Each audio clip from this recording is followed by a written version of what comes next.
হু হু করে বেড়েই চলেছে ভাগীরথী নদীর জল। এবার গোটা একটি গ্রাম প্রায় জলমগ্নের পরিস্থিতি। আতঙ্কে রয়েছে গ্রামবাসীরা। চলছে অন্যত্র যাওয়ার জন্য প্রস্তুতি।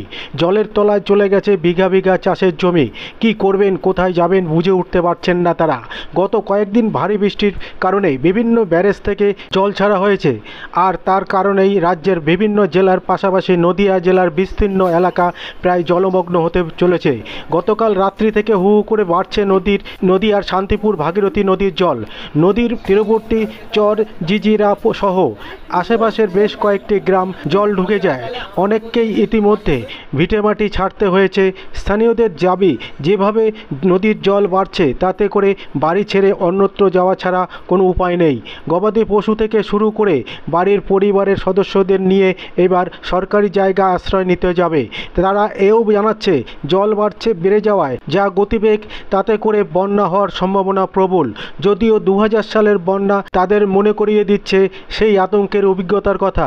এর মাঝেও বছরগুলি বন্যার কবলে পড়েনি তারা। কিন্তু নতুন করে যদি এবার বন্যার পরিস্থিতি হয় তাহলে শুধু একটি দুটি গ্রাম নয়, ভাগীরথী নদীর তীরবর্তী বেশ কয়েকটি গ্রাম জলমগ্ন হয়ে যেতে পারে। যদিও প্রশাসনের তৎপরতায় অতিরিক্ত জল বেড়ে যাওয়ার ভাগীরথীর তীরে বেশ কয়েকটি ফেরিঘাট বন্ধ করে দেওয়া হয়েছে। ইতিমধ্যে রয়েছে পুলিশের কড়া নজরদারি। যদিও আগামীকাল কী পরিস্থিতি হতে পারে সেই দিকে তাকিয়ে প্রশাসন। আপনারা দেখছেন নিউজ নদিয়া এক্সপ্রেস। চ্যানেলটিকে সাবস্ক্রাইব, লাইক, শেয়ার এবং ফেসবুক পেজটি ফলো করুন আর দেখুন নিউজ নদিয়া এক্সপ্রেস। জল ফলাবে জুতো না করে এই চটি জুতো পরে চলে কালকে তো তাও জলটা বেশি বেড়ে গেল। আরে আমার বউ বাড়ি গেল, ওকে চিনতে পারছেন আপনারা? বুড়ানকে চেনেন? দিদিমণি অঙ্গনারী, আমি ওনার হাজবেন্ড। ও বাড়ি গেল, গিয়ে বললো এই ব্যাপার, জল ছিল না রাস্তায়, এখন এসে দেখি পুরো জল হয়ে গেছে। নিয়ে আসতে বললাম, আর তুমি গামলা নিয়ে হয়ে গেল খবর।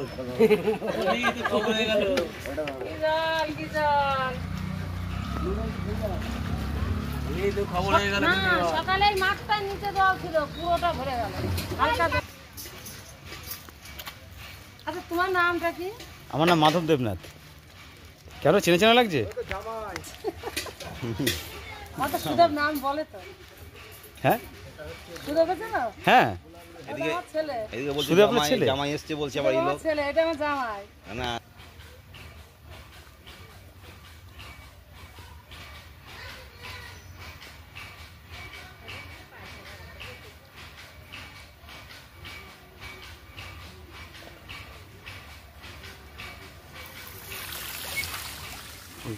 লোগোটা একবার নিয়ে চলে আসো, লাইভ ধরলে বলে দেবো।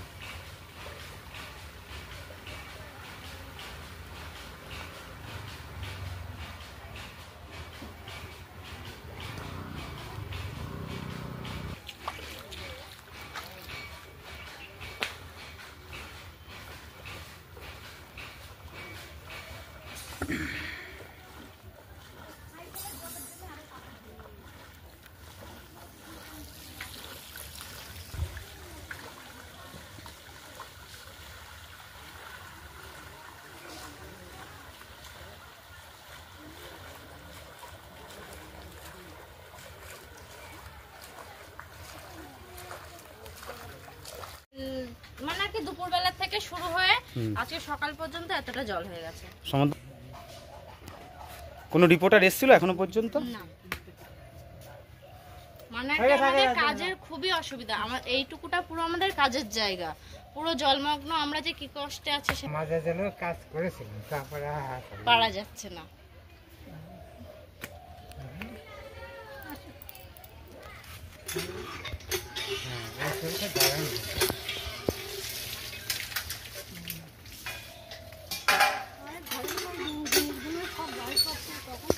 আরো কাজের জায়গা আছে, সব ডুবে গিয়েছে।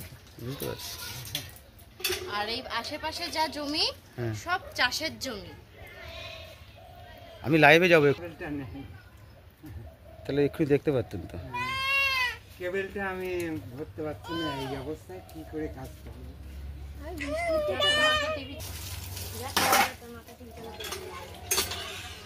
এটা জুমকা বাচ্চা আমাদের একটা মামারে দিয়ে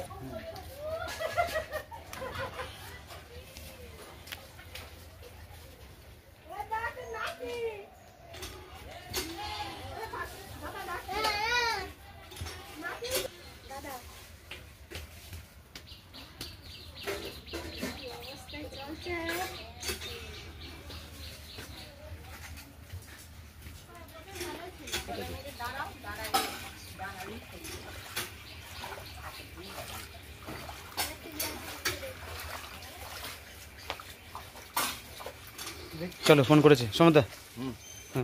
কত আতঙ্কে রয়েছেন এই যে হুড়হুড়িয়ে জল ঢুকে গেল বাড়িতে? আতঙ্কিত তো থাকবো, প্রচুর আতঙ্কিত। এই যে দুটো বাচ্চা নিয়ে যে কি করে যে থাকি, একটা কষ্টই আলাদা। কখন থেকে জল ঢুকছে বাড়িতে? কালকে দুপুর থেকে সকালে তাও প্রায় একটু থমথমে ছিল জলের ভাব, তার খানিকক্ষণ বাদের থেকে মানে আর কি একটু একটু করে জল বাড়ছে। মানে আজকে সকাল থেকে কি জল বাড়ার হ্যাঁ, আজকে বেশিটা? সকাল থেকে মানে প্রচুর জল বেড়েছে। মানে বেশ কয়েকটা বাড়িতে কি জলমগ্ন হয়েছে? হ্যাঁ, অনেক কয়েকবারই জল আর কি আমাদের মতন এরকম পরিস্থিতিতে। আর এগুলো কি চাষের জমি? হ্যাঁ, এগুলো চাষের জমি। এগুলো তো একদম জলে ডুবে গেছে তো। হ্যাঁ, কি মনে করছেন, আতঙ্কে রয়েছেন খুব? আতঙ্কিত তো হবই। আচ্ছা, সরকারের পক্ষ থেকে কিংবা কোনো প্রশাসনের পক্ষ থেকে এখনো খোঁজ খবর নিয়েছে আপনাদের? এই গ্রামটার নাম কি? চরজিরা মাঠপাড়া। এখান থেকে নদী কতটা দূরে? এখান থেকে নদীটা বেশ 1 মাইল মতো। 1 মাইল মতো। তা রাতারাতি এত জল বেড়ে গেল? তাও 1 মাইলও হবে না। তা জল যেভাবে বাড়ছে কি কোথাও আশঙ্কা মনে করছেন যে হয়তো অনেক কটা গ্রাম প্লাবিত হতে পারে?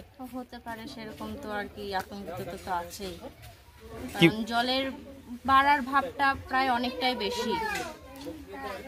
কি মনে করছেন, মানে কি এখন কোনো সাহায্যের দরকার আপনাদের? সাহায্য দিলে তো ভালোই হয়, কারণ আমাদের তো কাজ পুরো টোটালি বন্ধ। যাও আমরা এগুলো দিয়ে একটু কাজকর্ম করে খেতাম, সেসব তো জলে আর কি মানে চাষবাস করতেন। সেসব আবার আমাদের ধরো ওই হস্তচালিত তাঁতের যা ব্যবস্থা সেসব আমরা করে খাই, সেসব তো এই জলের জন্য পুরো বন্ধ। বাড়িতে গবাদি পশু রয়েছে, ছোট ছোট বাচ্চা রয়েছে, তাদের নিয়ে কি করবো, কোথায় যাবেন যদি সব ডুবে যায়? তাহলে সরকারের যেতে হবে, স্কুলে। আপনাদের গ্রামের নাম কি? চরজিরা মাঠপাড়া। আপনার নাম? আমার নাম মৌসুমী সরকার। জল কখন থেকে বাড়া শুরু হয়েছে? জল মেনলি এই সকাল থেকে, আজকে সকাল থেকেই বাড়লো। কালকে রাতে অতটা বাড়েনি, কিন্তু আজকে সকাল থেকে খুবই জল বাড়লো। আচ্ছা, গ্রামে কি বেশিরভাগ অংশ বাড়িতে জল ঢুকলো? হ্যাঁ, বেশিরভাগ অংশ বাড়িতেই জল ঢুকে গেছে। আর এখানে আমাদের এই এলাকাটায় টোটাল ধরুন 1000টা প্রায় পরিবার আছে। 1000টা পরিবার এখন পুরো অসহায় অবস্থায় প্রায়। আর জল যদি এভাবে বাড়তে থাকে, মানে আগামী হয়তো আর কিছুক্ষণের মধ্যে আমাদের উঠতে হতে পারে অন্য কোনো জায়গায়। এরকম একটা পরিকল্পনা আমাদের নিতেই হবে, নইলে জল যে হারে বাড়ছে, ঠিক আছে। এখনো পর্যন্ত আমরা সরকার বা প্রশাসনের কোনো তরফ থেকে মানে কারোর দেখা আমি পাইনি আপাতত। আমাদের এলাকায় প্রথম সাংবাদিক হিসেবে আপনারাই এসছেন, আপনাদের দেখলাম। আর কোনো প্রশাসন বা কারোর তরফে দেখা যাচ্ছে যে এই যে চাষের জমিগুলো যে ডুবে গেছে, অর্থাৎ জলমগ্ন হয়েছে, তা চাষাবাদও তো নষ্ট হয়েছে। অবশ্যই সব নষ্ট, কোনো কিছুই আর নেই এখানে। ওখানে তো এক মানুষের উপরে জল মাঠের। এখান থেকে নদী কতটা দূরে? নদী আমাদের এই 1/2 কিলোমিটার।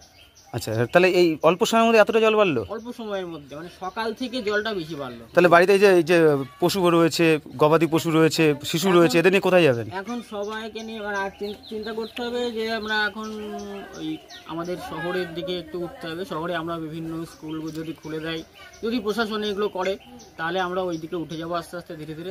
সেটা কি মানে এখনই সময়ের অপেক্ষা, নাকি এখনই চিন্তা ভাবনা করছেন? চিন্তা ভাবনা আমাদের অলরেডি শুরু হয়ে গেছে, কারণ জল যে হারে বাড়ছে, এই যে জল যে বাড়াটা, এটা আমরা 2000 সালে দেখেছিলাম। এই হারে বাড়াটা, এটা কিন্তু এই তার আগে পর্যন্ত মানে আমরা বন্যায় অনেক করেছি, কিন্তু এত জল বাড়ার পরিমাণটা কিন্তু 2000 সালে দেখেছি। মানে রীতিমতো আতঙ্কে রয়েছেন? বিশাল আতঙ্কে আছে। আমরা ভাবছি যে 2000-এর মতো ওইরকম যেন না হয়ে যায়। আপনাদের গ্রামের নাম?